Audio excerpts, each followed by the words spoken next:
second episode of the Making an Album series. This is where I will be going through and breaking down how I made every single track of my last album, You Are Not Alone. Last episode we did You Are Alone, which is the intro track. Now we're going to have a look at I Am. And remember, they're both in the same project.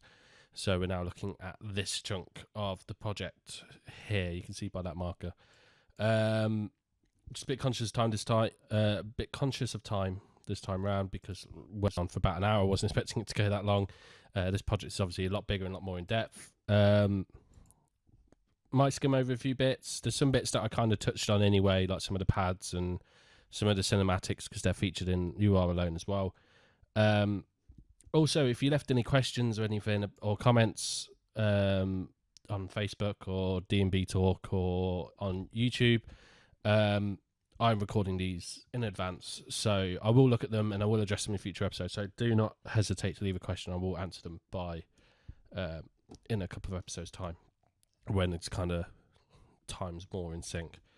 So yeah, this is I Am. This is the first proper track in inverted commas for the album. This is where it comes in.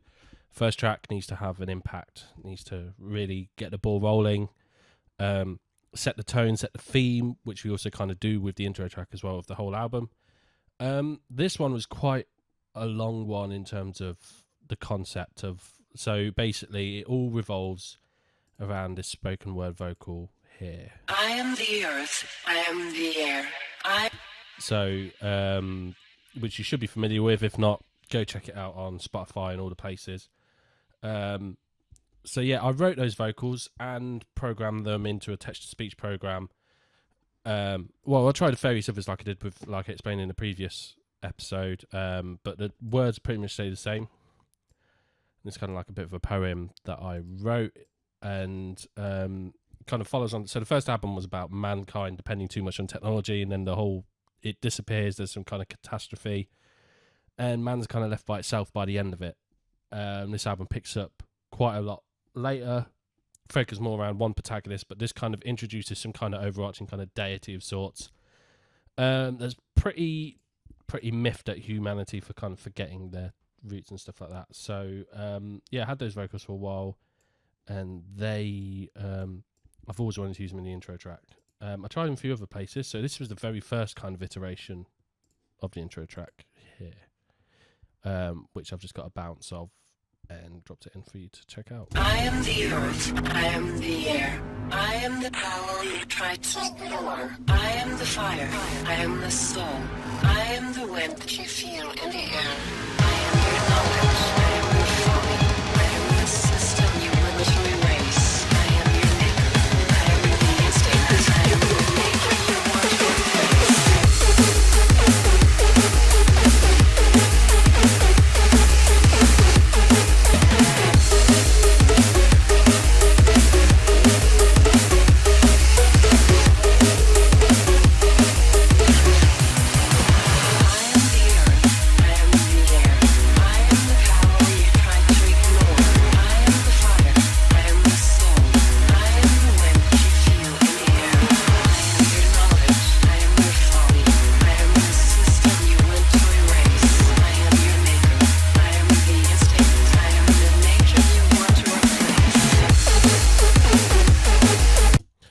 So yeah, that's originally what the album track was going to be. Obviously very totally different. This is kind of like a straight up kind of dance floor thing.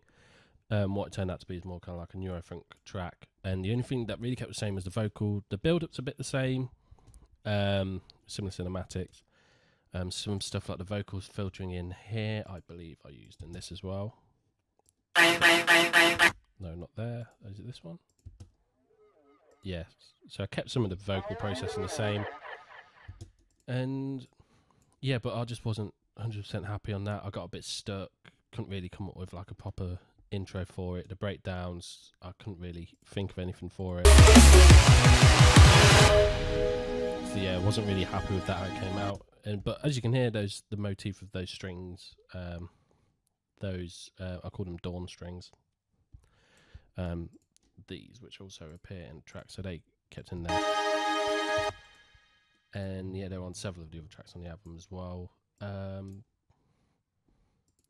Yes. So, and also like I just couldn't get the mix right. I wasn't happy with it. It just felt like it was trying a bit too hard. It was a bit forced. So yeah, I can't remember how this came. Oh, so how this came about? This version was the bass line here. I'll play it with a sub.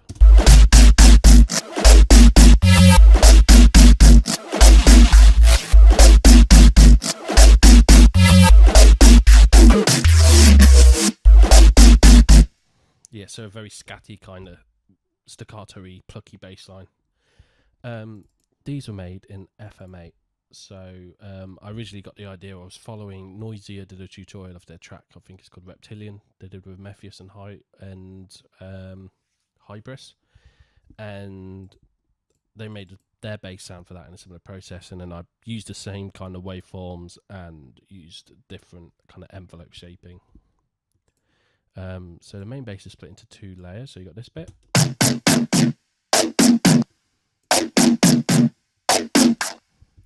So it's more kind of a dullish, kind of more mid-rangey hit, and then we got this one on top,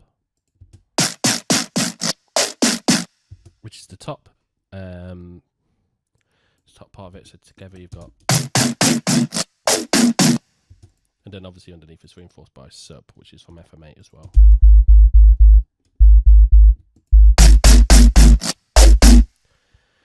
So yeah, so this, if I turn off processing, there's a lot on here. I'll show you the original sound. Can't turn that off because it's automated.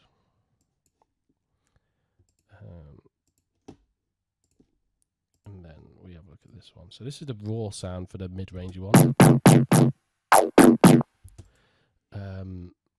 So if you have a look at the operators, so it is a sine wave remodulated by this one, Short's tri-state, but it's also going back into creating some kind of like feedbacky loop.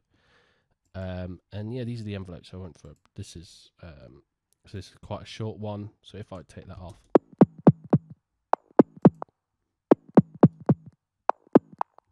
and then we've got this. So yeah, that one gives it its sound, and yeah, it's nearly an octave higher. Bit offset. It was just more trial and error, playing with them, playing with the shapes as well, going through to a stereo expander, which isn't doing anything, but I think is maybe automated to do something later. Yeah, here.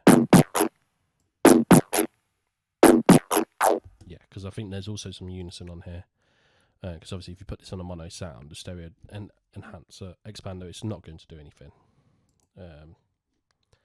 So yeah, and then that. Then we've got this one here. Without anything on. Which is the same. I think the amounts are just changed. And yeah, it's just an octave higher. Playing around with the octaves and the shapes. And yeah, and changing like the amount of how much it's working with each of us. So if we have a look at this one. Well, we just looked at that one. We look at this high one. EQ'd it. Just to kind of boost, give it a bit more weight because it's very fizzy. Chorus, which is doing stuff later on. Then stereo expander, which is also playing off that chorus when it widens. For best results, probably use headphones to listen. So these two are summed together and go into this group here, where I've got this. Notch that bit because I believe there was a there's a little spike there, random spike, so I just wanted to get rid of it. I think it was more of a case of, obviously I didn't put these down in order, it's more like playing around, changing the orders, putting stuff in slots where they're needed, and I think that was really doing some stuff to the like distortions later on. With distortions, EQ going into before the distortion has a drastic effect on how the distortion sounds, as opposed to putting some notches or peaks later on, which is a good thing to play with. Got a short little reverb, which again I like putting really short reverbs in just before distortions, because the reverb really the distortion really plays with it and brings it out. Chorus to widen it, phaser. So these are just slapping stuff off, having to play, turning some things. It's all trial and error. Then we've got this auto filter, which is it's being sidechained by the kick. So whenever the kick plays, because this is positive, it's going to go that way. So essentially every time the kick plays, it's doing something like that kind of movement, and using the attack and release like an envelope to determine kind of the shape and speed of that. So if I play, that's just a kick. If I play this,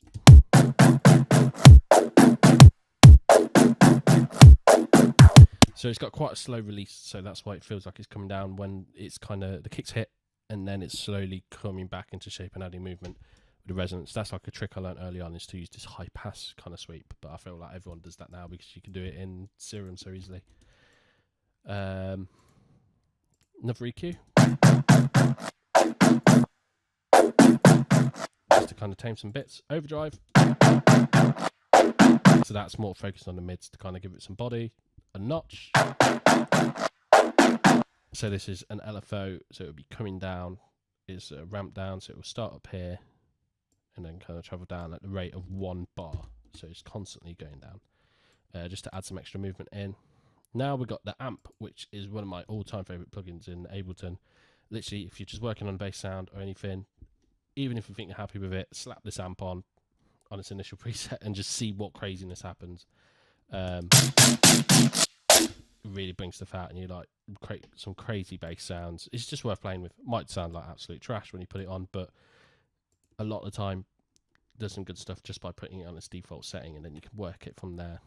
I like to do that even when I think I'm happy with something. I might put like Decapitator on and just distort the hell out of it and see what happens. Then we've got a cabinet here, so it's like kind of playing out of a guitar cabinet. So this is more like a traditional kind of guitar processing. Goes into the amp, then it comes out the speaker at the end. And speaker cabinets have a certain tone to them. If it was at 100%, it's really dull because cabinets kind of restrict the high end, because distortions create a lot of high end. And it's just generally kind of simulating what a guitar speaker would do. Saturator, which is doing some stuff. Just kind of changing the overall tone. So now we've got a mid-side EQ. So we're notching the mids here for the mono signal, but for the stereo it's kind of ramping down there, and then it's everything below this point will be in mono because it's removing the stereo, because you've essentially filtered it out like you have on an EQ. So you can tweak the sides separately. You want obviously you want probably everything about 150 200 hertz below to kind of be in mono. Used to be more of an issue when you're kind of cutting stuff to vinyl and playing stuff on speakers because of like phase cancellation. You'd like play it, and then because it's being summed down to mono, those two kind of, the left and the right, will kind of could potentially cancel each other out, or create some weird kind of wobbling because they are kind of phasing, which is not something you want, especially when you're playing in a club. It's coming to drop, and then no bass. Then transient shaper, just to literally bring out that attack. This drive is great. This is from an old Rezo tutorial where he does it on. He talks through his track War Machine. It's a brilliant like drum step neuro-y thing that came out on Civil Music. And yeah, if you have a look here, if you keep the drive up, it's going well into the red, but we just turn it up a bit and literally cuts it and doesn't sound any lower. Great for bringing out headroom. We'll kind of turn stuff into a sausage block if you spend too much time doing it. But yeah, then afterwards, so now we've got, and then sorry, last thing here, I flattened it to audio because it happened to be one of those sounds that was a bit unpredictable. It would always be slightly different every time you played it. So I got a couple of my own favorite versions and kind of summed it together. And this is basically this, but I've changed the envelopes and it's being pitched down, and it's doing the high pass filter sidechain effect I talked about on the FM sum here. On top of those, we have got these on each hit. These taken from a sample pack, been repitched, and yeah, just little pew pew sound, little laser sound. That one's cool because it kind of plays a rhythm slightly different to here, so you get this kind of syncopated kind of feel. Dun, dun, dun, dun, kind of effect, and it's cool for like pace, especially when you're working with the drums. But yeah, that was just an extra layer just to add some more sounds, more body, more interest to it.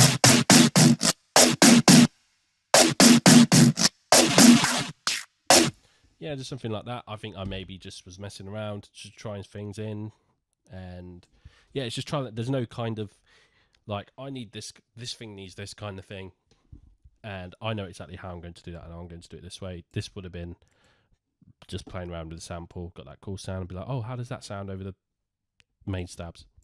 And then at the start of each one, I've got this bass hit here, which is quite processed. So if I turn this off, we've got this like arpeggio kind of sound, but phaser on it, kick filter side chain,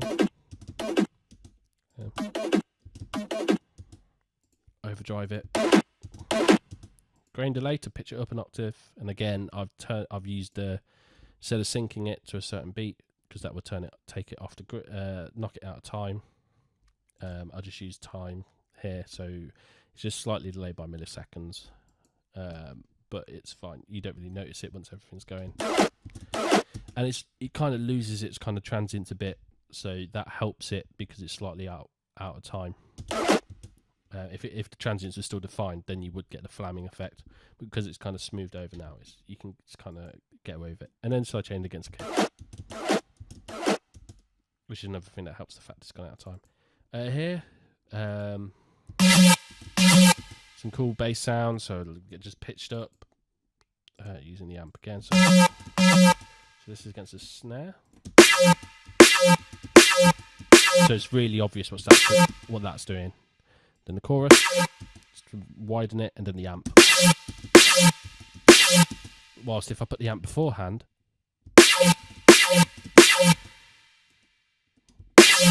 but really brings out the resonant peak when it's going down. If we can maybe see it on here. Then here we've got another one. This is a lower one, just to bring back a bit more body and mids to it. So to get, and it's more mono. And against the snare. And if we had it without, it's just really thin. Without, it's just not interesting. So the two together, it's the same sample, just processed it. If I wanted to, I could have made a chain in Ableton and parallel processed it that way, but decided not to. Then this little bass one shot here,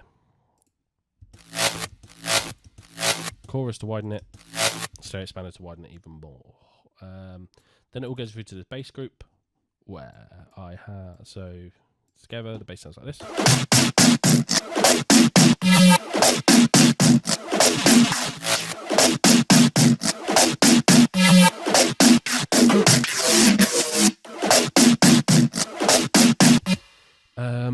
So on here, if I turn all the gubbins off,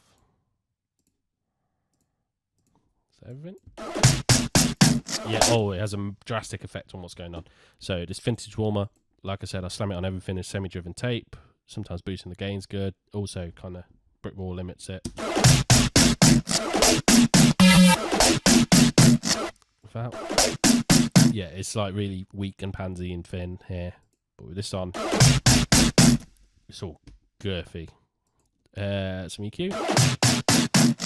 Again, I wouldn't have just slapped an EQ and done this or whatever. Say, it needs to go down here, needs to go down here. This would have been a mix down process towards the end. So like, I do mix as I go along, but obviously this is kind of a very specific shape. So I'd have been like, as I'm working on it, I need to bring this tops down and play around, give some more space here for the kick and stuff like that. Camel Fat.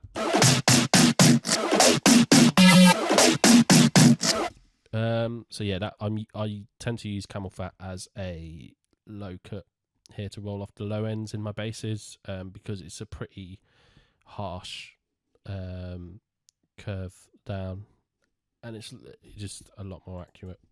So that, but if I turned it off, Annoyingly, I need to jump between screens.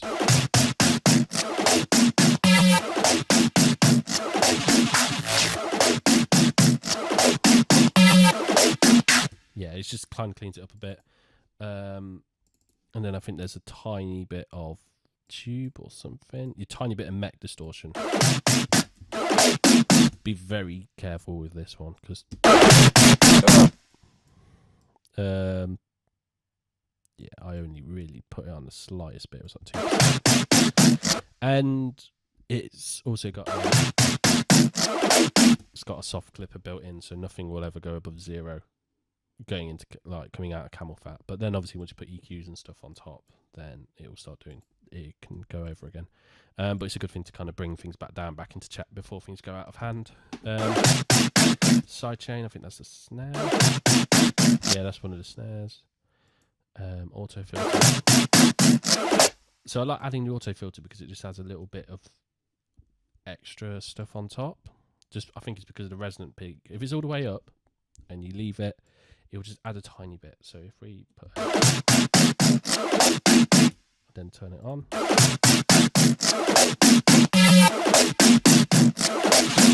Just by default, it adds a little bit extra. It boosts the tops, the very tops a little bit. So be mindful when you use an auto filter because it will boost the very tops a tiny bit just by default because of this resonant peak. And also it's automating the filter cut off here. And then a kickside chain. And yes, so then coming into this section here, just like the rollout section where the vocals are.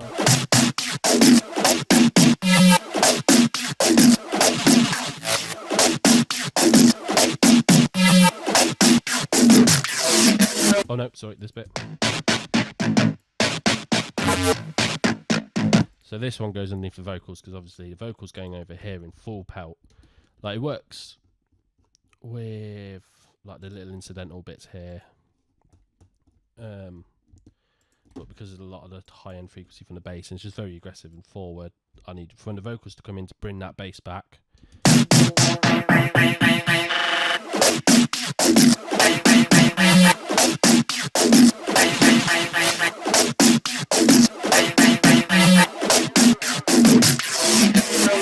But here it's okay because it's just little incidental things, and I've like taken syllables that are I syllable just to help reinforce the rhythm and stuff like that.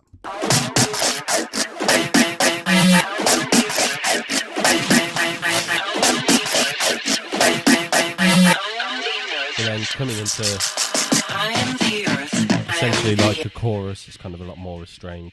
I am the earth, I am the air, I am the power you try to ignore. So this is another FM8 synth sound. I would have used the same patch to base it on. And yeah, it's just changing. I think these are all just, yeah, all I've done now is I've added a sine to go into what was originally modulating the main side. And I've just reset the tempo, so the pitches over here in the ratio.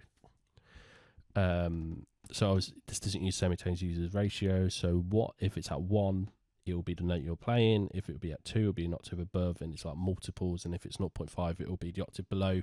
Because of the harmonic series, like each C, it will kind of double in hertz essentially. So it's 0.5 of the original frequency, and 2 would be 2 times the original frequency.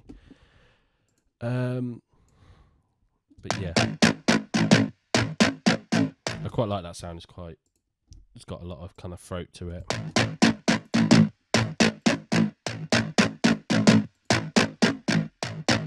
Still got some bite to it. Still got some aggression to it.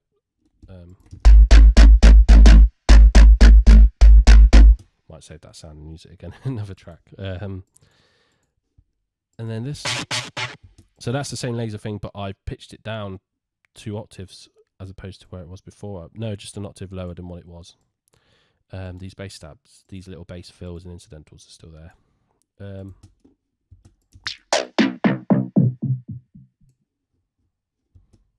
then what's this? Oh yeah, so it's just a version of that I've just put in. So like once you have frozen stuff, don't hesitate to go back and grab little bits and chunks and use them as like little extra fills and incidentals, because it's good, because it's like like those extra ones don't come in until when the drop comes back in after the vocal part, so it's a good thing to use, because it's all part of the same sound palette.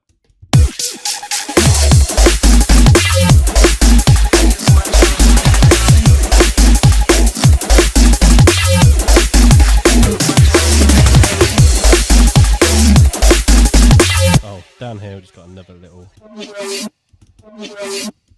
What is that from? OME.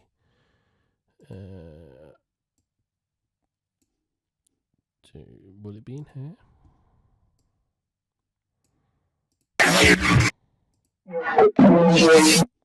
This would have been a little bass sound I made in the past, and I've just repitched it so it's in key.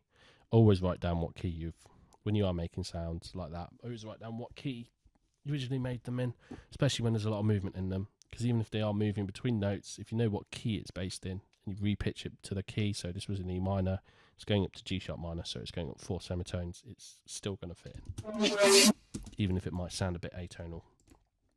Might sound a bit atonal in the tune, but if it was in the wrong key, it would definitely sound really out. And yeah, that's it. The sub is just a very basic kind of, it's just a sine wave with a pitch envelope, a volume envelope, sorry, on there, that kind of follows the shape. So next, going through, let's have a look at the drums. So these are the drums.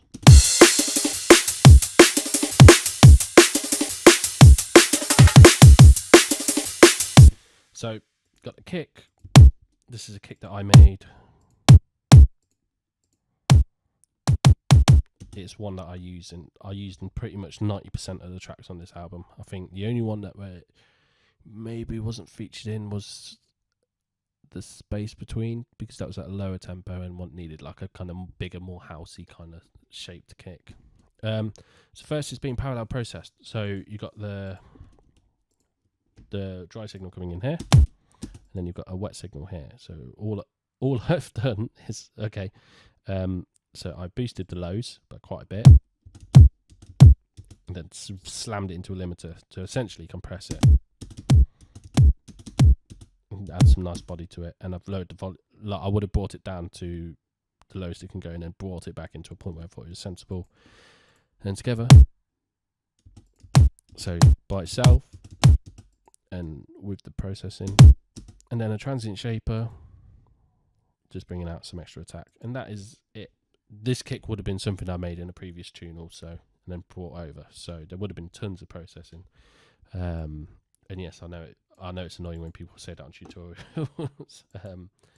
So I think it is too. So the snares, our main snare would be this part.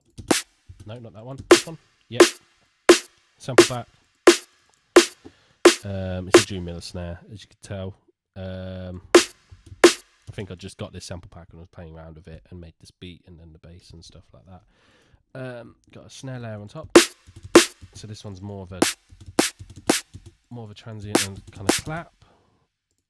And then this is a snare, a top that I use in a lot of my tunes. So be quite familiar. It's one that I'd made in a previous project and saved and brought over, and I'd used a lot. And then I'd use just to get the tops, because I think without, just needed that extra kind of sparkle. Again, it might have been something I added in later on in the process of thinking, I just need to bring out some extras in the extra highs. What I normally always add straight afterwards is this cymbal break. It's made in Addictive Drums. Do some processing and save for later.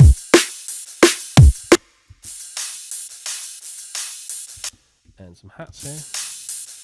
These are quite quiet in the mix.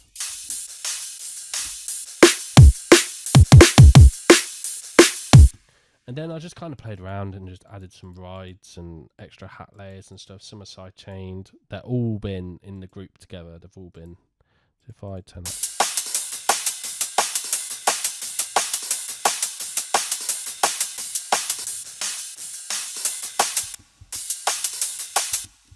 So I got some rides here.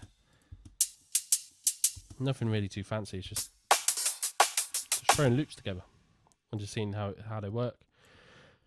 Then I've got this breaker cut up here, just to kind of fill in the spaces. And then another one here, a little kind of percussive loop. And then some fills down here. So it sounds a bit disjointed here.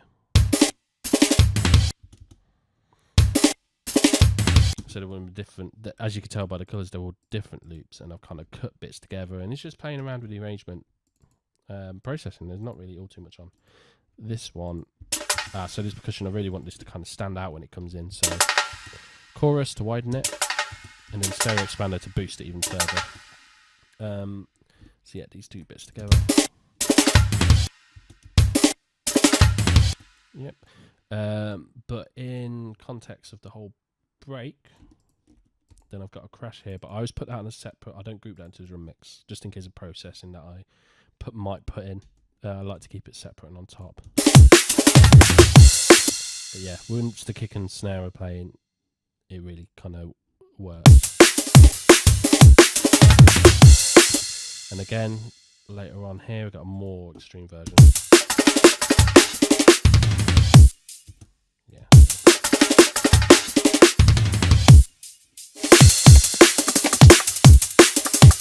Oh, there's a sounds of it. Another yes. So we've got some here, some tops.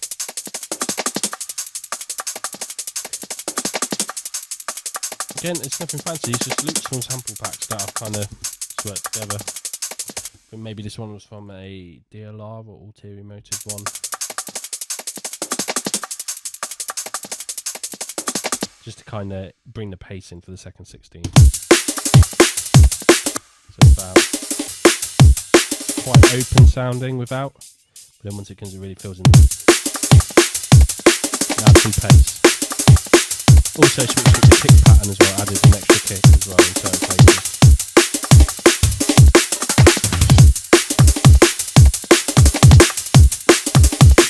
Yep, definitely gents. Over here, what's this? Oh, it's just a little kick drum from an acoustic kick. I think I put that. Why did I do that? I don't know why I did that.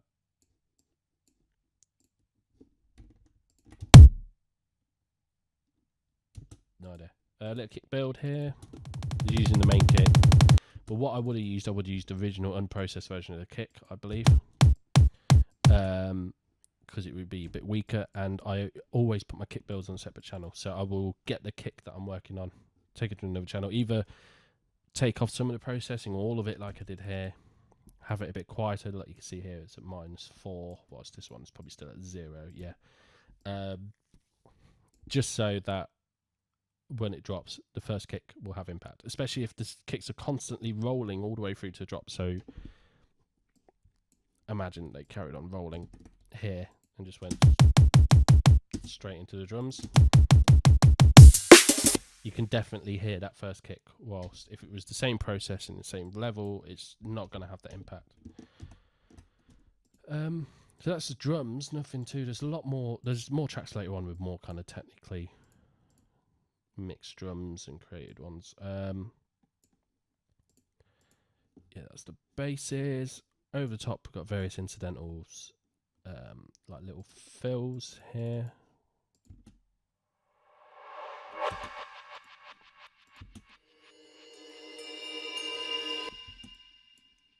What's this? Looks like MS-20. Yeah, so this is the MS-20 sound I made in a previous track. It was the track I did with Anodyne Industries called The Antidote. This like little RP sound, sounded really digital and I loved it. So I've used it in here. It's just, you would just be playing a G sharp note over the top of the bass. It comes in just to add extra, more rhythm and extra groove and kind of pace to the second 16 of the drop. And then this little siren-y fill as well.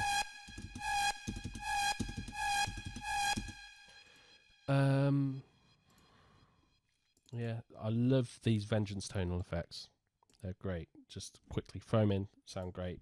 Change the key. Even stretching sometimes they do some interesting things. Yeah, and then so when it first comes in, because as you can see this green channel here, what did I make this on? Oh no, it's a sample.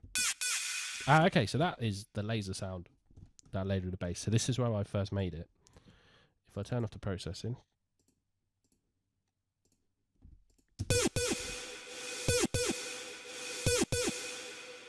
yes, so what I would have done, it looks like I flattened it.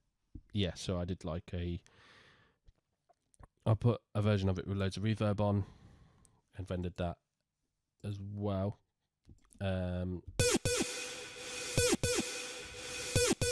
So creating this kind of push-pull kind of feel with the reverb tail by reversing one end into the next clean one and then a reverb D1. So there's a clean hit, then a heavily reverbed one, and then the tail sucks back into the clean one. And that's roughly what the rhythm is throughout. Kind of created like a siren-y kind of effect. OTT'd it, really brought out the reverb, and then high-passed it to go down, just so it's doing something. Goes down. So you see here, I notched it down slightly lower each time, actually, for the clean one. Might even feel it been a bit easy to do on 2 channels, put the reverb version on a separate channel, but hey ho. Stereo. Yeah, so that's 2. You can see when that kicks in on the clean hit. And this, a volume automation for this section here, I think, just to make it ever so slightly quieter for the build-up. And so that's...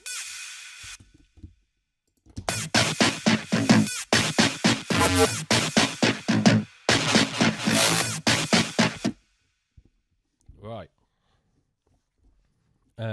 Moving on. So if we have a listen to the intro here. I am the earth. I am the air. Low, we've got this. Sounds like some kind of hardcore kind of kick. Unfortunately, I flattened these, but you can see I made this one in operator and this one in the MS-20.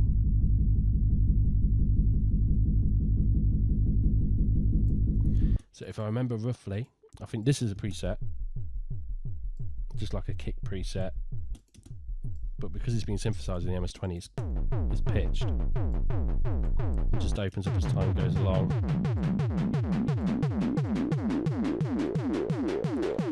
And what I would have done, I think I flattened this to audio to make it snap onto the grid, because like I showed you earlier, like in the previous episode with that white noise kick, it kind of goes out a bit out of sync as it goes along, but I couldn't really afford it to go out of sync here for this build-up. Over the top, we've got operator.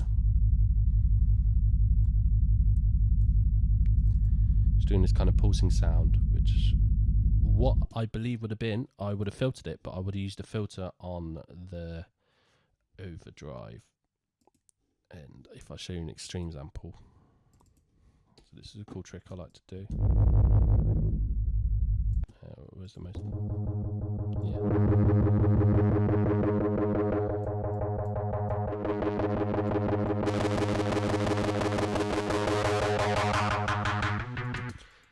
It's distorting certain parts of the frequency. So I think I would have had the open sound, and then I would have filtered it as well, but also used the overdrive filter. And this will just be playing the root.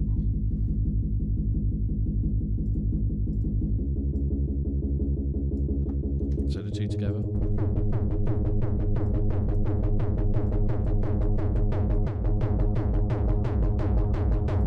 And then to swamp it all out, I would have had these cinematic effects as well.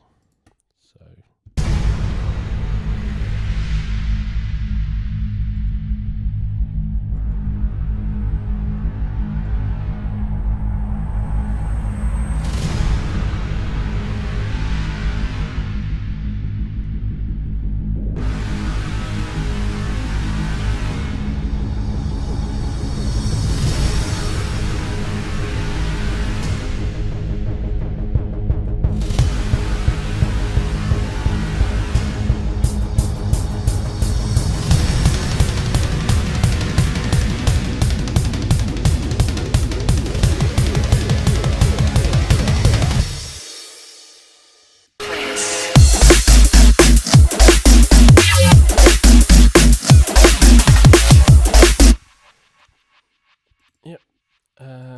some of the cinematic effects, obviously, once you got this, you can kind of bring them in, drop as well. So these horns, it's good for like background filling. Got drum fill.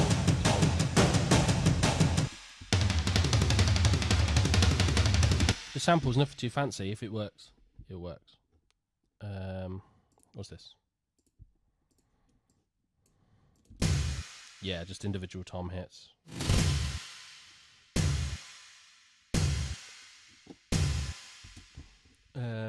They're really big, like 80s reverby, washed out ones. Yeah, so vocals, if we have a look at those, there's no processing on this, so I think I probably would have processed it. Yeah, very little processing on this bit. Like for these sections here where there's just incidentals, I just would have used them for taste. Where it needs to be, just to make them a bit more interesting. So this one, it's been bit crushed and repitched and stuff using the grain delay, and used a simple delay sample millisecond offset on 2 channels to widen it, just to make it poke through. Yeah, I think I processed this in a separate old project and then bounced it and then basically jumped it between projects as I was working out the track to use it in. I am the earth. But this bit is pretty cool. So there's a fair bit of processing on it. If I unfreeze this, hopefully it'll be okay. I am the earth. I am the air. I am the power you try to ignore. I am the fire. I am the soul. I am the wind that you feel in the air. I am your knowledge. I am your folly. I am the system you want to erase. I am your maker. I am the instinct. I am the nature you want to replace. Yes, so I always knew when it came around for the second time around, just make it interesting, I wanted to kind of like degenerate and fall apart. So, oh god, let's open up all the automation. Grain delay. Story. Actually, I'm not going to open all the automation. Let's just have a look and see what's whirling here. So there's like frequency shifters, just playing around different presets and automating it to turn on certain words. Using the grain delay for pitch, chorus to widen it at certain points, emphasize bits. Using this to stereo. The air. The air. So yeah, having a play. I am the earth. I am the air. It's also I am the earth. panning as well. Yeah, so I would have got little bits and yeah, just little kind of snippets, essentially kind of like breath sounds. What's this one? Yeah, like a heavily bit crushed version would have been just moved onto this channel and processed differently. This one looks incredibly bit crushed. Fire. Fire. Yeah, I would have flattened that to audio just to make it easier to work with. And this. Yeah, like I would have got the first like transient here and looped it to fade in.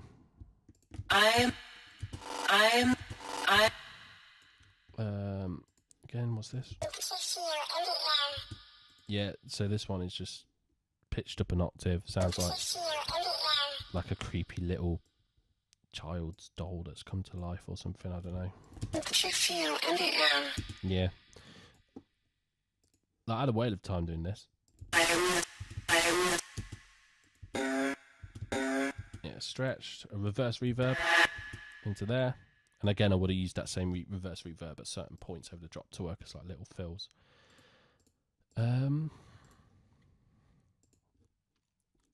So apart from that, I think that might be it for, what's this? Oh, so the claps from here, from the intro, brought them back over just as like a recurring element. This would have carried on here. I used some of the same parts like I use. So this is a good thing about having them all in the 2 tracks in the same project, especially as they blend into one another. They could overlap, and I can reuse bits, and it all sounds like one cohesive thing. What's this? Oh yeah, so this is an arpeggio that I made in analog, and I think I flattened it to probably save CPU at the time. But also I can do some cool effects like stutter it.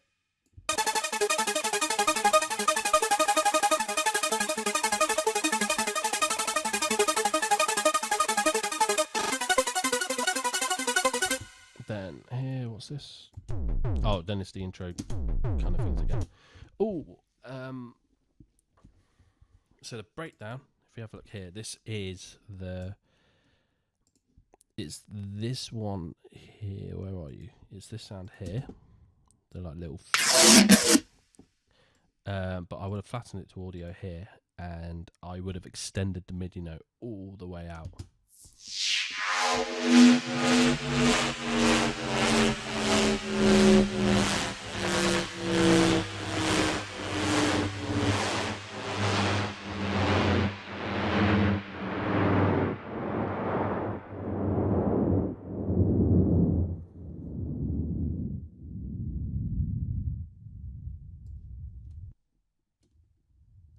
So, yeah, well, extended it out because I wanted it after the drop to really kind of fall apart and break down before it built back up again, which is just a pretty much reverse of this. So by the sounds of it, what I would have done, I would have used the grain delay and the, what is it called? Is it the splash? No, scatter or something like that on the filtered grain delay. What's it called again? The spray, that's what it was. So I would have automated the pitch to go down whilst the spray goes up and the dry to wet goes up. Sounds like I've automated reverb to go from dry to wet, and then there's also an auto pan kind of working as a tremolo in mono to kind of create that shape and kind of slow down the movements as it's going down. So it feels like it's like a record slowing down. Yeah, and then I've really wanted to kind of put in like a little effect.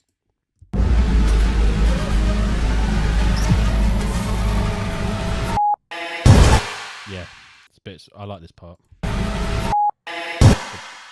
Beep. So I got just a little kind of beep sound. I think it's actually the same one from. Yeah, it's that same beep from the static noise. I just would have made sure it's in the right key. And then I got a vocal here, which is, by the looks of it, yeah, just a tail here.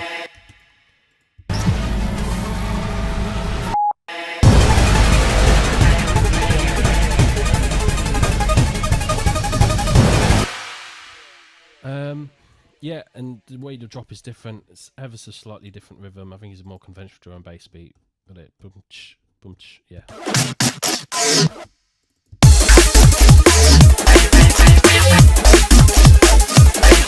And obviously the arpeggio running over the top as well. Got some offbeat little clicks that are pitched.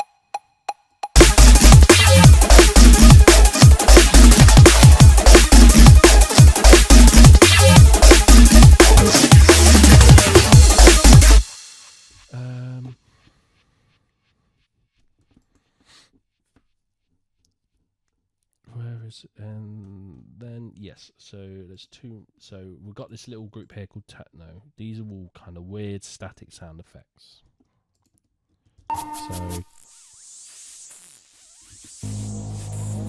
So out of context, they just sound a bit nonsense.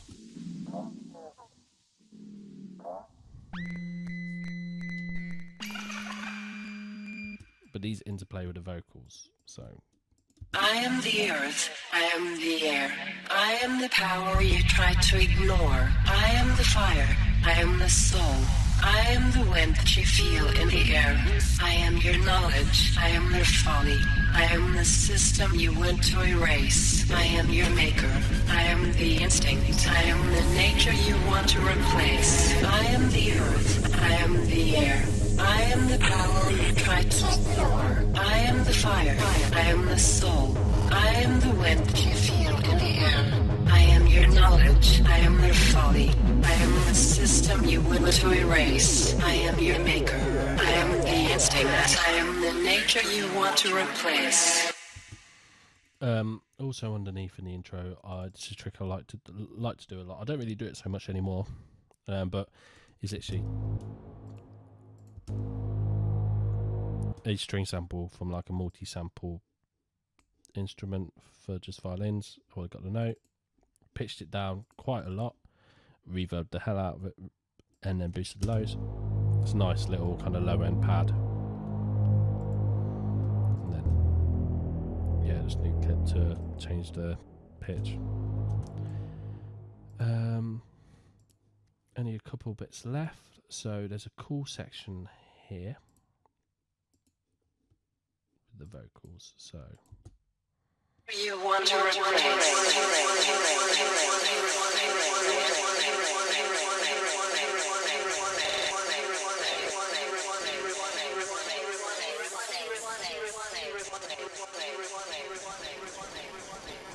So what I did was I got this, the vocal here.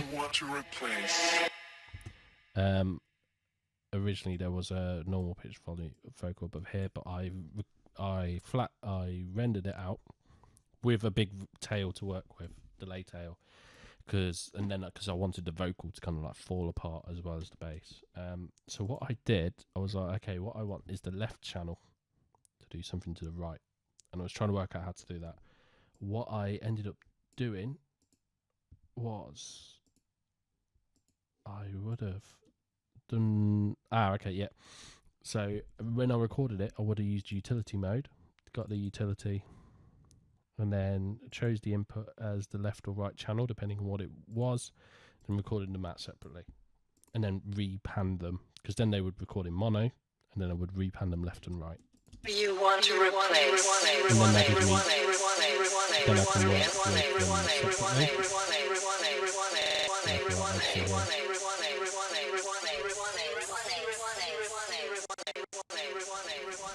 Cut up certain bits to do different, like, playing around with transposition and the grain speed, like.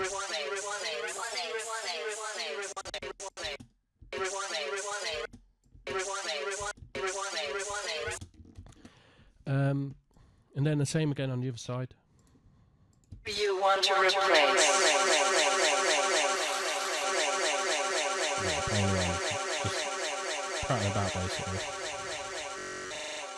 Similar process to when I did the more kind of glitchy vocals in the intro, similar kind of effects, and then summed them back together so it all sounds as one. You want to replace.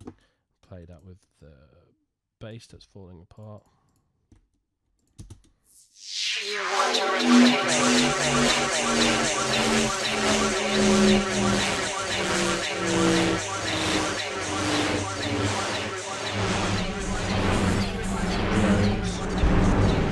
Just keep it all a bit grounded.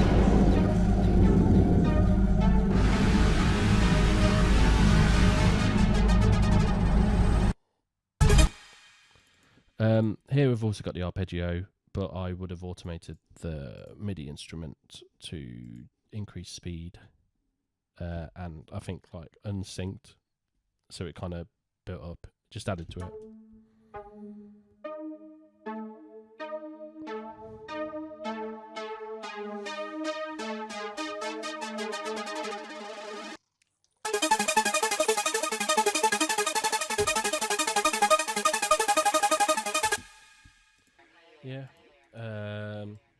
Actually got that stuttering idea from Solidarity by Shikari. The intro up kind of stutters on notes and stuff like that.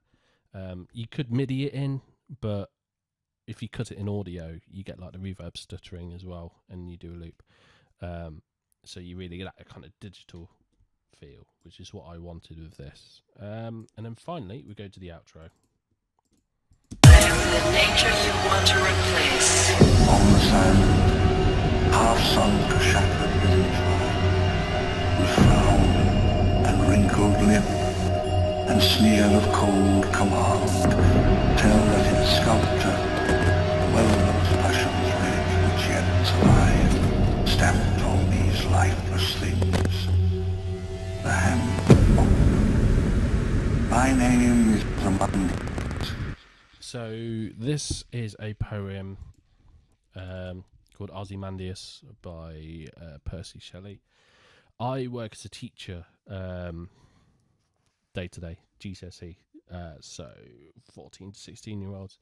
And at the time we were learning about this poem, and I really like it. It's one of the ones they had to learn for their exam that could potentially come up. And I really like it. It's nice and short.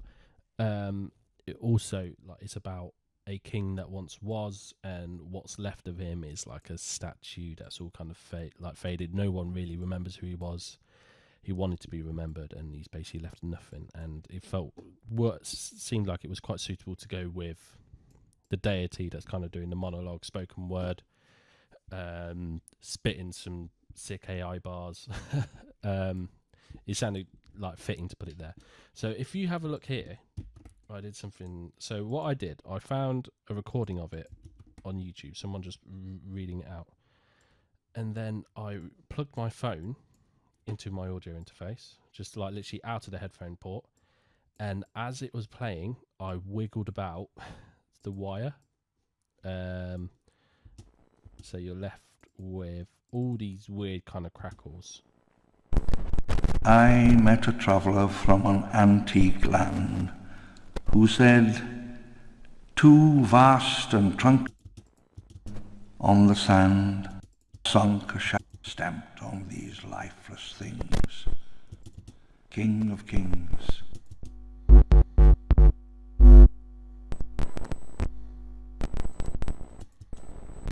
These were cool for just like glitch effects. The lone and level sands. So it gave me like a whole palette to work with, and degraded the vocal. So I really wanted to kind of obscure the vocal, like everything's falling apart basically, just like in the poem. So I got the vocal here using grain delay, like because it gradually lowers it, and yeah, also cut it up, integrated some of those extra glitches. On the sand. Put a flanger on, but I can't turn it off because it's automated. On the sand, half sunk a shattered visage lie.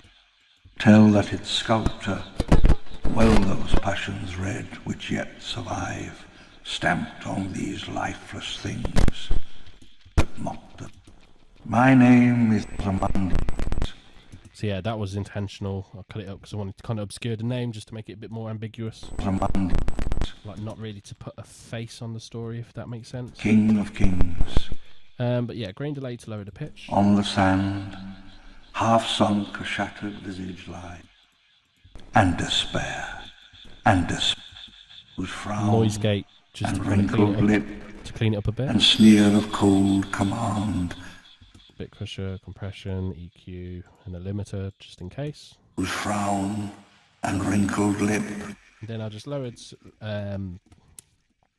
I just put in some drones, pull stretchy drones, some big impacts, and then it abruptly ends here. For this is when the next track, Remnants, comes in. So all together. On the sand, half sunk a shattered. Obviously the pads from the track overlap as well. On the sand, half sunk a shattered visage lie, whose frown and wrinkled lip and sneer of cold command and despair.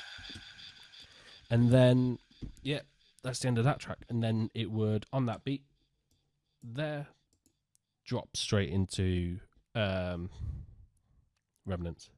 which is the next track. And I will show you how I did the Remnant side of this transition, essentially, because there's parts of Remnants that overlaps. And so when you're writing Gapless albums, when they are overlapping with like ambiences and stuff like that, or even just white noises or whatnot, you kind of writing half of it in one track and half of it in the other, and hope when you assemble them together that it works. Things you need to be mindful of the fact that it might, putting them together might cause it to peak, so you want to be just a bit reserved with it. But I will show you how I dealt with that in the next episode when we have a look at Remnants. So hopefully I covered everything. Hopefully, like I said, don't hesitate to drop any questions on social media, message me, wherever. I'll probably see it. And yeah, I hope you enjoyed it. This is episode 2. This was I Am, and we will next be looking at Remnants, which features Karina Ramage. So thank you.